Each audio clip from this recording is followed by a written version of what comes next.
বলেন না ভাই, মিথ্যা কথা বলেন। আমি বলি আমি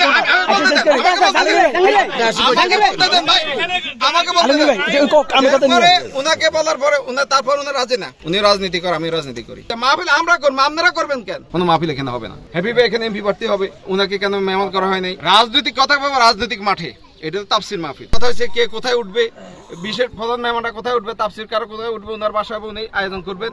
এই গতকালকেও সকালে আমরা এখানে বাস্তবায়ন কমিটি মিটিং বসছি। আলমগীর ভাই, মেজো ভাই, জাহাঙ্গীর ভাই আমাদের এখানে ছিল, একসাথে নাস্তা খেয়েছে। 1900 অনেক কথা হয়েছে, 1900 ছিল, উনি অনেক হাসি ঠাট্টা হয়েছে। 1900 উনার থাকা অবস্থায় আলাউদ্দিন ভাই ডেকোরেটর আলাউদ্দিন ভাই মাস্টার সানসে প্যান্ডেল কাজ শুরু করেছে, উনি তখন কিচ্ছু বলেন নাই। রাত্রের 1টা বাজে 12টা বাজে আমাদের এই বছর আমার শারীরিক অসুস্থতার কারণে আমি বেশি মুভ করতে পারি না। এবছর মাহফিল বাস্তবায়ন কমিটির আমি হলাম উপদেষ্টা, আর আমাদের সভাপতি বাস্তবায়ন কমিটির সভাপতি হলো জামাল কবির ভাই। জামাল কবির ভাই কই? এই জামাল কবির ভাই। সেক্রেটারি হলো এই মসজিদের খতিব, যেহেতু উনার মসজিদের সামনে মাহফিল, উনি হলেন সেক্রেটারি। আমাদের বাস্তবায়ন কমিটির আরো লোক আছে। তো আমরা এই সেলিম ভাইয়ের সাথে টাইম টু টাইম, শুধু কাল অর্থনৈতিক বিষয় না, মেহমান কোথায় কিভাবে খাওয়া দাওয়া সবগুলো মিলে ওনার সাথে শেয়ারিং হতো। এই আমাদের হাবিব ভাই এবং জামাল বোনদের সাথে শেয়ার করতাম। আমি অনেক সময় পারতাম না, কারণ আমি মুভ এত ফ্রিলি করতে পারি না, আমি অনেক দিন থেকে অসুস্থ। তো এই জন্য রাত্রে 12টা বাজে উনি ফোন দিয়েছে আমাকে। ফোন দেওয়ার পরে আমি বললাম যে ঠিক আছে, আমি সকালে আসবো। আমি আসতে একটু দেরি হয়েছে, কারণ আমার শারীরিক অসুস্থ, কারণ আমি একটু বেরোতে দিই। আমার ঘরে আমরা 3জন, আমার মা অসুস্থ, বোন অসুস্থ, আমি অসুস্থ, কারণ আমি একটু দেরি হয়েছে। আসার পর দেখলাম যে সিচুয়েশন। আমি সর্বপ্রথম ওনার মেজো ভাই জাহাঙ্গীর ভাইয়ের কাছে গেছি। জাহাঙ্গীর ভাইয়ের কাছে বললাম, ভাই আপনাদের মাহফিল, আপনার বাবার উচিত করা জায়গায় আমরা মাহফিল করতেছি, আপনার বড় ভাই সভাপতি, আমরা বরাবরই আপনাদের সম্মান দিয়ে যাচ্ছি, তো আমরা এই মাহফিলটা এখানে করতে দিই। উনি অনেক কথা বলছে যে আমার সাথে কথা বলেন না কেন, আমার ছোট ভাইয়ের সাথে কথা বলেন না। আমি বললাম, ভাই মাহফিল করবো, আপনার বড় ভাই সভাপতি, তাহলে আপনার বড় ভাইকে আপনি রেসপেক্ট করেন না?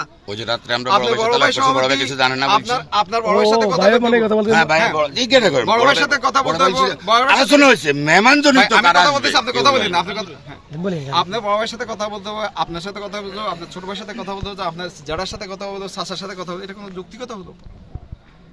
এখন আমরা প্রতি বছর করে আসি যুব সমাজের মাহফিল আপনাদের এখানে, আমরা আরো জায়গা আছে, কিন্তু আপনাদের সাথে আমাদের মহব্বত আন্তরিকতা আছে, জন্য আমরা এখানে করি। এখন আপনারা যদি এটাকে সহযোগিতা না করেন, তাহলে হতে ভাই এবারের জন্য সহযোগিতা করেন, বলছেন না কোনো মাহফিল এখানে হবে না। উনি ওনাকে মারতে গেছে, এই মসজিদেরই ক্ষতি, ওনাদের মসজিদের ক্ষতি, মারতে গেছে রাতের 1টা বাজে। হ্যাঁ, এরপরে আসেন সকালে আলমগীর ভাইয়ের সাথে কথা বলেছি। আলমগীর বললো যে এর আগে সেলিম ভাইয়ের সাথে কথা বলছি। সেলিম ভাই বললো যে এনিওয়ার ভাই হ্যাপি ভাই এখানে এমপি প্রার্থী হবে, হ্যাপি ভাই এখানে এমপি প্রার্থী হবে, তো উনাকে কেন মেহমান করা হয় নাই? আমাকে কথা আমি শেষ করি, এটা সেলিম ভাইয়ের বক্তব্য, যা আপনারা রাজাল করিম সাহেব রাখছেন, রাজাল করিম সাহেব এমপি প্রার্থী এখানে, একই ভাই এখানে জামাত ইসলামের কথাও লেখা নাই, এমপি প্রার্থী কথা লেখা, উনি সদর ফাউন্ডেশন চেয়ারম্যান, ওই হিসাবে উনি আসতেছেন। রাজনৈতিক কথা বলবো রাজনৈতিক মাঠে, এটা তো তাফসির মাহফিল। উনি একজন ইসলামিক স্কলার হিসাবে উনি কথা বলবেন, এই কথাটা আমি উনাকেও বলেছি।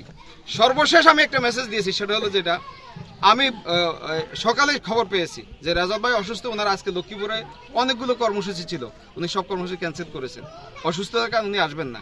উনাকে বলছি করেন, না আপনি বলেন না ভাই, মিথ্যা কথা বলেন। আমি বলি আমি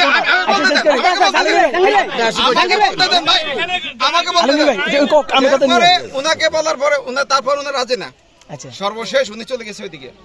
আমি চিন্তা করলাম পাবলিক প্লেসে অনেক লোক, উনি রাজনীতি করে, আমি রাজনীতি করি, আমরা আলাদা একটু বসে, ওনাকে ডাকিনি, আমি ওই দোকান রাখি বলছি ভাই এটাকে একটু মিনিমাইজ করে ফেলেন। উনি বলে যে এই পোস্টারে কি আমার নাম আছে, আমার কি পোস্টার নাম আসার যোগ্যতা আমার নাই? বলে যে ভাই আপনার ভাই সভাপতি, আপনার ভাই সভাপতি, আমরা মাইকিং পোস্টার সব জায়গায় বলেছি যে আলমগীর কমিশনের বাড়ির সামনে মাহফিল, আমরা এটা ফোকাসিং করেছি, এর চেয়ে আপনাকে আরো সম্মতি দেবো। উনি যখন অ্যাগ্রেসিভ হয়েছে, আরো অ্যাগ্রেসিভ, ওনার ভিতরে ন্যূনতম কোনো নমনীয়তা বা একটু কপারেশন মূলক ইয়ে নাই। পরে সব বলছি ঠিক আছে, যেহেতু দিচ্ছেন না, কারণ আমার লোকজন রওনা দিবে, মেহমানরা রওনা দিবে, ঢাকা থেকে আসবে, তাদেরকে আমি না করতে হবো, মাঝপথে থেকে এটা বেয়াদুফি। পরে আমি সাথে সাথে কি করছি, আমি যাদেরকে মেহমান করেছি তাদেরকে না করছি যে দুঃখজনক হলো সত্য যে আমরা মাহফিলটা করতে পারতেছি না, মাফ করবেন, আমরা পরে করবো।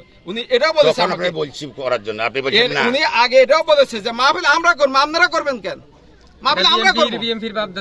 হ্যাঁ, এটা আমরা করবো, আপনারা করবেন কেন? সময় দাও ভাইরা, সাংবাদিক বন্ধুবৃন্দ, আমরা এই জন্য ঠিক আছে তো আপনার মাধ্যমে ওরা বাবার মাঠ কিংবা বাবার জায়গা, ঠিক আছে তো আমরা এই জন্য সিদ্ধান্ত নিয়েছি, যেহেতু আমাদের যেহেতু আমাদের এখন কি আপনারা ওই ইয়েদেরকে মানা করে দিচ্ছেন? না করে দিছি, না করে দিচ্ছেন, তাহলে আর তো আর না, ভাবি কথা বলে লাভ নাই, তাহলে তো আর কথা ইভেন কি আমি ওনাকে ফোনে বলেছি ভাই রাত্রে 11টা বাজে ডেকোরেশন নিয়ে যে মাল গাড়িটা আসবো ওটা আমারে ফোন দিয়েছে, আমি হাবিব হুজুরের নাম্বার দিছি, ড্রাইভারের রাত না 12টার পরে আমি লক্ষ্মীপুর ছিলাম, ফোন দিছে, আমি বলছি যে মাল সামানের কি ট্যাক্সেট নিলে আচ্ছা আর করতে বলছি তো করেন, আমি ইতিপূর্বে ভাই আমি করার জন্য বলছি, লাস্ট ওটারে বলছি ইনি ইয়াটাই বলছি আমরা করব। সভাপতি সাহেব, এই খতিব সাহেব, এই খতিব সাহেব, এই খতিব সাহেব, আমরা তো আমরা বলছি মসজিদ থেকে সভাপতি সাহেব, মসজিদে এই সভাপতি সাহেব, আপনাদের তাহলে এখন মূল, এই খতিব সাহেব, আপনাদের কাউন্সিলর সাহেবের সাথে মূল সমস্যা হলো ডাক্তার রেজাউল করিম আর এনি চৌধুরী না দেওয়ার কারণে আপনাদেরকে ম্যারেজ রদ্দ করে দিয়েছে, আপনাদের অভিযোগ হলে আর কিছু তো উনি আমাকে স্পষ্ট বলেছে, এনি ভাই ওনাকে ফোন দিয়েছে যে তোমার বাড়িতে যার মাহফিল আমি প্রধান অতিথি না ডক্টর রেজাউল জামাত, ডক্টর রেজাউল সভাপতি প্রধান অতিথি, এটা কি? আমি বললাম যে ভাই উনি আপনি স্কলার হিসেবে, উনি তো রাজনীতি বক্তৃতা দিত না। এখানে আমাদের প্রত্যেক বছরের ধারাবাহিক অনুযায়ী মাহফিল হচ্ছে, আমরা বিগত আমলে আমরা মাহফিলগুলি করেছি, ইনশাল্লাহ আমাদের মাহফিল অনেক বাস্তবায়ন হয়েছে সুন্দরভাবে। এই বছরও তাই ধারাবাহিক আলোতে আমাদের আজকের মাহফিলের ফ্যান্ডিল প্রায় গতকালকে 95% আমাদের মাহফিলের কাজ শেষ। এখন রাতের 12:30 বাজে আমাদের বর্তমান যিনি আলমগীর সাহেব বিএমপি ওয়ার্ডের সভাপতি সাবেক কাউন্সিলর, উনি রাতে 12:30 বাজে আমার বাসায় গেছেন, নক করছেন আমারে, উনি বলছেন রেজাউল করিম সাহেব এখানকার মেহমান আছে আজকের মাহফিলের, আমাদের এনি চৌধুরী না, এনি চৌধুরী আমাকে ফোন দিছে, তাইলে আপনারা মাহফিল করেন। উনি আমার অকথ্য ভাষা গালিগালাজ করেছেন, পরে বলেছেন আপনার মসজিদ থেকে পদত্যাগ করেন, আপনার মসজিদ থাকার দরকার নাই, বিকল্প মসজিদের ব্যবস্থা করেন।